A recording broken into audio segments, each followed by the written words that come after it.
जय श्री राम। आज म मर्यादा पुरुषोत्तम भगवान श्री रामचंद्र जी का सच्चरित्र अहिलेका युगका राजनीतिक नेतादेखि लिएर सम्पूर्ण वर्गका मानिसहरूले पालना गर्नुपर्ने कुराको बारेमा सन्देश दिँदैछु। सर्वप्रथमतः भगवान श्री रामचन्द्रजीले देखाएको राष्ट्रियताप्रतिको प्रेम जब लङ्कामा गएर रावणसँग दिग्विजय प्राप्त गरिसकेपछि विभीषणले यही लङ्कामा बसेर राज गर्नुहोस् भगवान भनेर बिन्ती चढाउँदाखेरि अनि लक्ष्मणले राज्य गर्न यहीँ बस्न पाए त हो नि थियो, यो सुवर्णमय लङ्कामा दाजु भनेर यसो मुखमा हेर्दा अनि लक्ष्मणजीका मुखमा हेरेर रामचन्द्रले भनेको वचन, बाबु लक्ष्मण अपि स्वर्णमयी लङ्का नमे लक्ष्मण रोचते रम्यते पनि भनिन्छ, जननी जन्मभूमिश्च स्वर्गादपि गरियसी। बाबु लक्ष्मण यी जन्मभूमि स्वर्गभन्दा माता जन्म दिने माता भन्दा पनि जन्मभूमि बढी प्यारो हुन्छन्। जुन स्वर्गभन्दा पनि प्यारो, आफूलाई जन्म दिने माता भन्दा पनि अझ जन्मभूमि प्यारो हुन्छ। बाबु यहाँ बसेर सुवर्ण लङ्कामा बस्ने होइन, आफ्नै राष्ट्रमा जानुपर्छ भनेपछि लक्ष्मणजीले निवेदन गर्नुभयो र रामचन्द्र भगवानले आफ्नो राष्ट्रप्रति गरेको एउटा प्रेम जब अयोध्याबाट छुट्दा भगवान रामले अलिकति माटो लिएर जानुभएको थियो र लङ्कामा गएर सुत्दाखेरि त्यो माटो सिरानीमा राखेर सुत्नुहुन्थ्यो। त्यस्तो प्रेम थियो, जुन ठाउँबाट जुन खाल्टोबाट उठाइएको माटो राम भगवानले त्यही खाल्टोमा लगेर राख्नुभयो र आफ्नो मातृभूमिप्रतिको प्रेम देखाउनु भयो। त्यसकारण अहिलेका हाम्रा राष्ट्रका नेताहरूले अथवा राष्ट्रका युवा युवतीहरूले पनि यो जान्नुपर्नेछ कि राष्ट्रको प्रेमप्रति मर्यादा पुरुषोत्तम रामले देखाएको बाटो हामीले अवश्यमेव अनुसरण गर्नुपर्नेछ। र राष्ट्रको सञ्चालक राजा वा राष्ट्राध्यक्ष राष्ट्रको प्रमुख व्यक्तिले राज्यका प्रजाहरूलाई कस्तो सुविधा दिनुपर्छ, हुँदासम्म कुनै पनि प्रजाहरूलाई अन्यायमा पर्न नदिइकन राष्ट्रले दिन पर्ने पूर्ण रूपबाट सुविधा दिनु राष्ट्रको धर्म हो भनेर मर्यादा पुरुषोत्तम रामचन्द्र भगवानले राष्ट्रका नेताहरूलाई एउटा बाटो अवलम्बन गर्नुभएको छ। त्यसै गरी मातापिताप्रतिको प्रेम, गुरुप्रतिको प्रेम, छोराछोरीले जहिले पनि आमा र बुबाको मन खुसी हुने व्यवहार गर्नुपर्छ। मातापिताको मन छोराछोरीको कारणले रोयो भने त्यो राम्रो हुँदैन। त्यसकारण गुरुहरूप्रतिको प्रेम र दाजुभाइ बिचको मेलमिलाप, रावणले आफ्नो दाजु कुबेरलाई र विभीषण भाइलाई निकाल्दाखेरि आफ्नो सर्वस्व सम्पूर्ण आफ्नो ज्यान समेत होमिन पर्यो अथवा पराजय भोग्नु पर्यो, तर राम लक्ष्मण भरत शत्रुघ्न एक आपसमा मिल्दाखेरि संसारमा दिग्विजय प्राप्त गरेर एउटा अमर कीर्ति राख्न सफल भए। त्यसकारण दाजुभाइको मेलमिलाप आफ्नै हितको लागि हो। हुन त अहिले घच्ची पर्छ आफ्नै दाजुभाइमा त यस्तो म यस्तो, यो एउटा विकृति हो राष्ट्रको। दाजुभाइको मेलमिलाप, समाजको मेलमिलाप एक आपसमा उन्नति प्रगतिको मार्ग हो।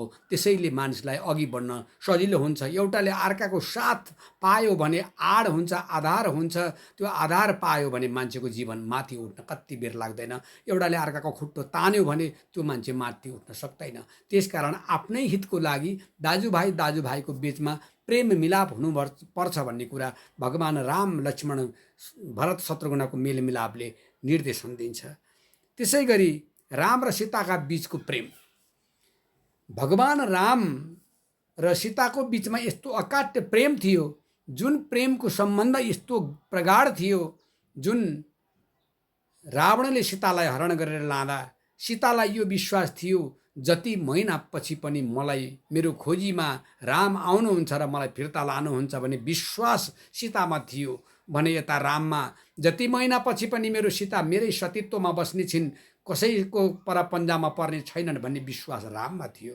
त्यसकारण योबाट हामीले यो जान्नुपर्छ, अहिले हालका कसैका श्रीमती अथवा श्रीमान घरबाट पर गए भने मेरो श्रीमतीले सोच्नु पर्यो मेरा श्रीमान आफ्नै नैतिक आचरणमा मेरै सतीत्वमा हुनुहुन्छ, उहाँ कहिल्यै पनि परस्त्रीमा मन लगाउनुहुन्न, मेरो विश्वासमा हुनुहुन्छ भन्ने विश्वास नारीमा र पुरुषमा पनि आफ्नो स्त्री कतै बाहिर गएमा मेरै पतिव्रतामा छिन्, उनले कतै पनि यस्तो अनुचित व्यवहार गर्दैनन् भन्ने विश्वास श्रीमानमा हुनु पर्यो र व्यवहार पनि त्यही अनुसारको हुनु पर्यो।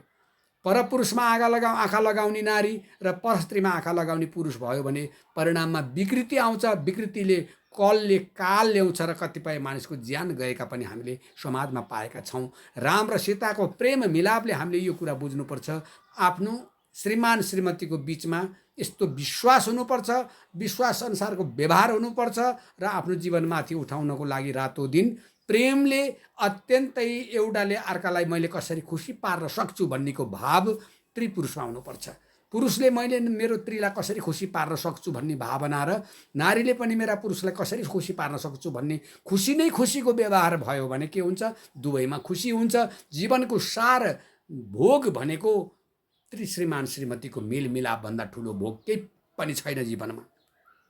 त्यसकारण अब अर्को कुरा, यो राष्ट्र सञ्चालन गर्ने नेताहरूको लागि पनि यस्तो सन्देश छ, यो एउटै राष्ट्रका प्रजाहरू एउटै परिवार हुन्। जसरी एउटा बाबुआमाका सन्तानमा भेद हुँदैन, त्यसै गरी यो राष्ट्रमा एउटै सन्तान एउटै प्रजाहरूमा न जाति भेद, न लिङ्ग भेद, न धर्म भेद, न धनी गरिबको भेद, यो भेदभाव हुने बित्तिकै विकृति आउँछ, झगडा पर्छ। यो भेदभाव रहन हुँदैन भनेर भगवान रामले सबै प्रजालाई समदृष्टिले हेर्नुहुन्थ्यो। त्यहाँ उहाँको राज्यमा कुनै भेदभाव थिएन। एउटा धोबीले सामान्य दोष लगाउँदाखेरि पनि धोबीको वचनलाई पालन गरेर भगवानले आफ्नो श्रीमती, आफ्नो रानी सीतालाई पनि वनमा त्याग गर्नुभएको थियो। यसको कुरा अझ गहन त धेरै छ, अहिले यहाँ भन्न सम्भावना छैन। त्यसकारण प्रजा एक आपसमा मेलमिलाप हुनुपर्छ। गाउँका बिचमा, आफ्नो राष्ट्रको बिचमा, सबै जातिको बिचमा, सबै धर्मको बिचमा, सबै लिङ्गको बिचमा विभेद भएर झगडा गर्न हुँदैन भन्ने कुरा भगवान रामको चरित्रले अथवा रामायणले यो सन्देश प्रदान गर्छ। त्यसै गरी मानिस स्वावलम्बी बन्नुपर्छ। अर्काको कमाई ताकेर आफ्नो जीविकोपार्जन गर्ने होइन, आफ्नै कमाइले आफ्नो जीविकोपार्जन गर्नुपर्छ भन्ने कुरा रामायणले सिकाउँछ। त्यसै गरी एक आपसमा एउटाले अर्कालाई सहयोग गर्यो भने त्यो सहयोग आफ्नो पनि सहयोग हो। एउटा नदी तर्न लागेको मान्छेलाई ल त्यहाँबाट त पौडी खेल, तँलाई यदि बगायो भने म भएँ भनेर कसैले आड दिने मान्छे भयो भने त्यो मान्छेले नदी तर्छ। यदि कोही नि भएन भने उसले तर्न सक्दैन। त्यसकारण आधार नै जीवनको उचाइमा पुग्ने एउटा मार्ग हो। त्यसकारण एक आपसमा हामीले आफ्नो दाजुभाइ, आफ्नो गाउँघर समाजमा एक आपसमा मेलमिलाप गऱ्यौँ भने एउटाको आधार अर्कोलाई, अर्काको आधार अर्कोलाई भयो भने जीवनमाथि उठ्न बेर लाग्दैन।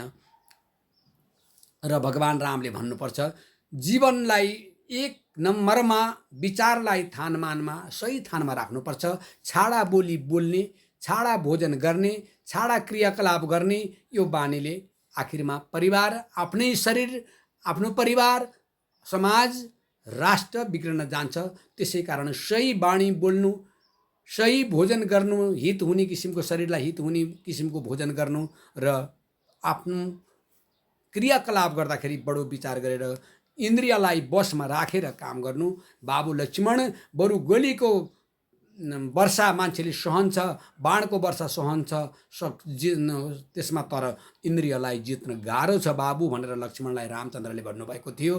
त्यसो भएको सबैभन्दा ठुलो जीवनको चरित्रको मूल सार संक्षेप भनेको विचारलाई सही ठाउँमा स्थापना गर्नु र सही विचार अनुसारको क्रियाकलाप गर्नु।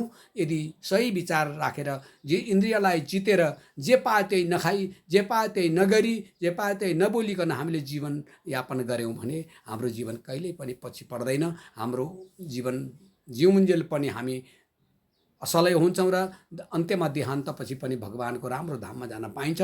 त्यसो भएकाले भगवान रामको चरित्रको अनुसरण गरेर सबैको जीवन माथि उठोस् भन्ने एउटा सन्देश प्रदान गर्दै मेरा वाणीलाई मैले यहीँ विश्राम गरेँ। जय श्री राम।